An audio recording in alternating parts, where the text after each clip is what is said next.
Assalamualaikum warahmatullahi wabarakatuh. Nama saya Fadli Farudin dengan NIM 41819010044. Saya ingin mempresentasikan untuk mata kuliah KWH 2 yang sedang saya tempuh dengan dosen Ibu Swarmilah Haryana.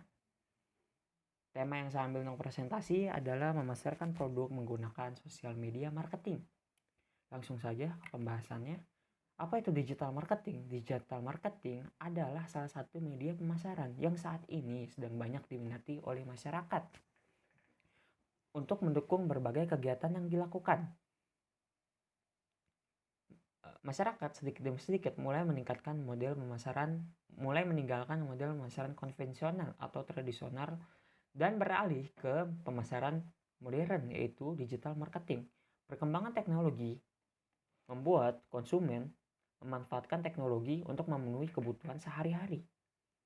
Hal ini dapat dilihat dari beberapa banyak konsumen menggunakan fasilitas teknologi informasi dalam memenuhi informasi yang dibutuhkan. Salah satunya yaitu penggunaan internet. Internet berkembang sangat pesat dan menjadi salah satu sumber informasi yang dapat diakses dengan mudah, yang mengakibatkan arus perubahan konsumen dalam memenuhi gaya hidup.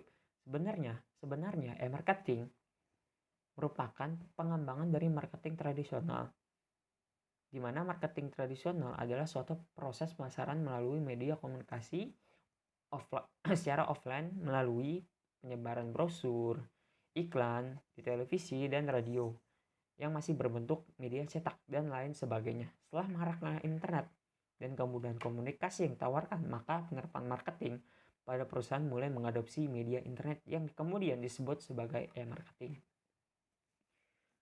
Perencanaan e-marketing ada 3, yaitu membangun personal dan produk branding, dapat menjangkau target pasar, dan lebih ramah di kantong atau murah.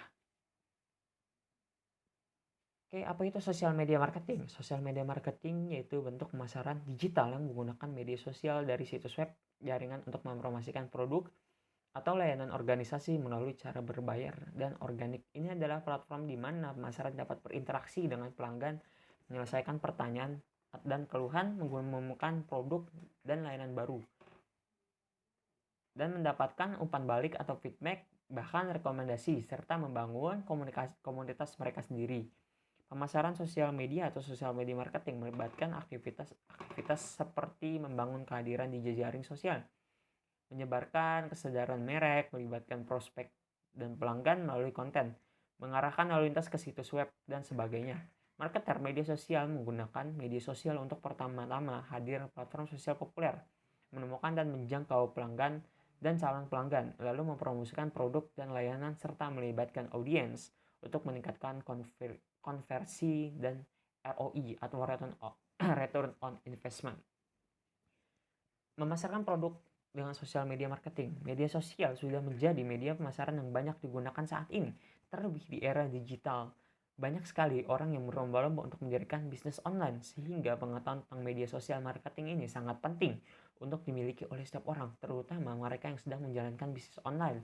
Banyak strategi yang bisa digunakan untuk melakukan pemasaran di media sosial, baik untuk bisnis dalam skala besar maupun dalam skala kecil. Karena saat ini sosial media marketing masih menjadi strategis marketing paling efisien dan tidak mengenal skala bisnisnya, bisnis maupun bisnis yang besar maupun bisnis yang kecil. Bisnis yang nilainya masih jutaan pun masih menggunakan sosial media marketing. Contohnya adalah dengan menggunakan jasa iklan di Facebook atau jasa iklan di Instagram yang biasa disebut dengan social media ads. Untuk bisnis skala besar, biasanya mereka sudah memiliki konsumen tetap dari setiap produknya.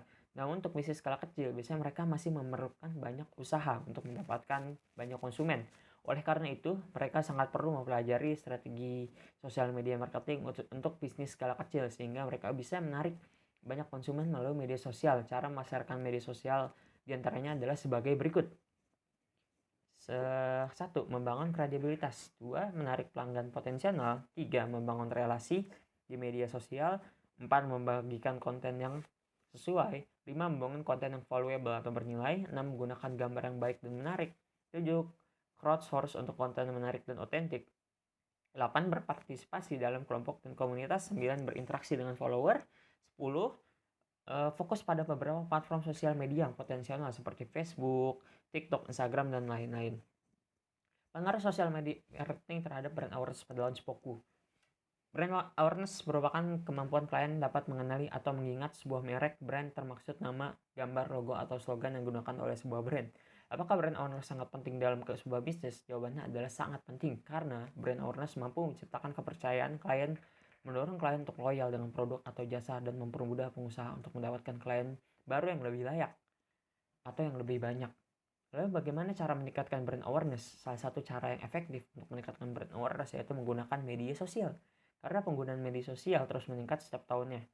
Selain penggunaan media sosial yang terus meningkat, menggunakan media sosial juga tidak membutuhkan biaya yang besar. Bahkan bisa gratis, namun Anda tetap harus bijak untuk menggunakan media sosial. Berikut ada 5 strategi untuk meningkatkan brand awareness melalui media sosial. 1.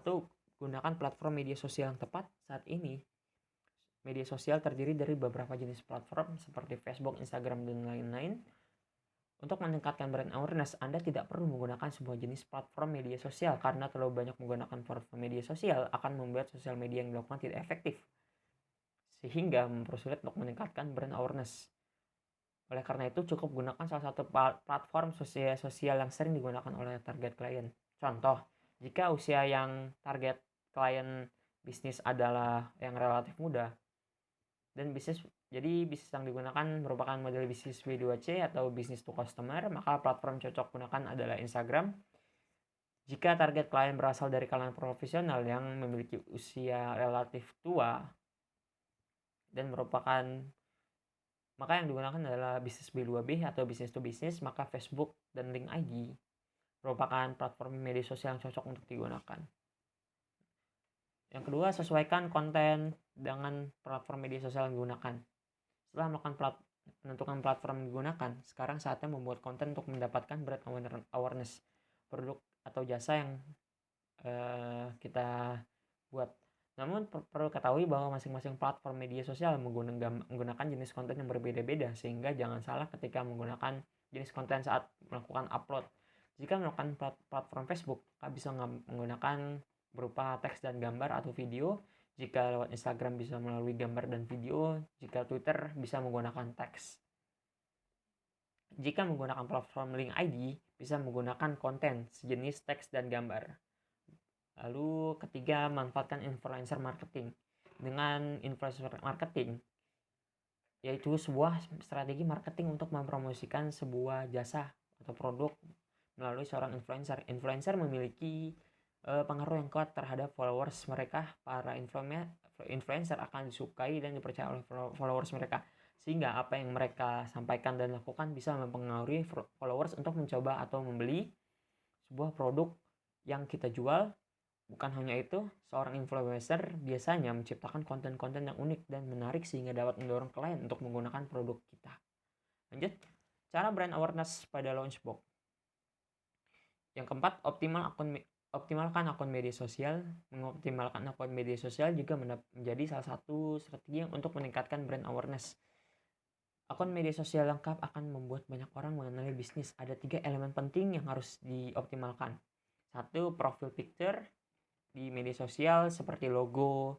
Lalu deskripsi singkat mengenai bisnis. Bagian ini merupakan bagian yang mendeskripsikan identitas bisnis yang Anda jalankan.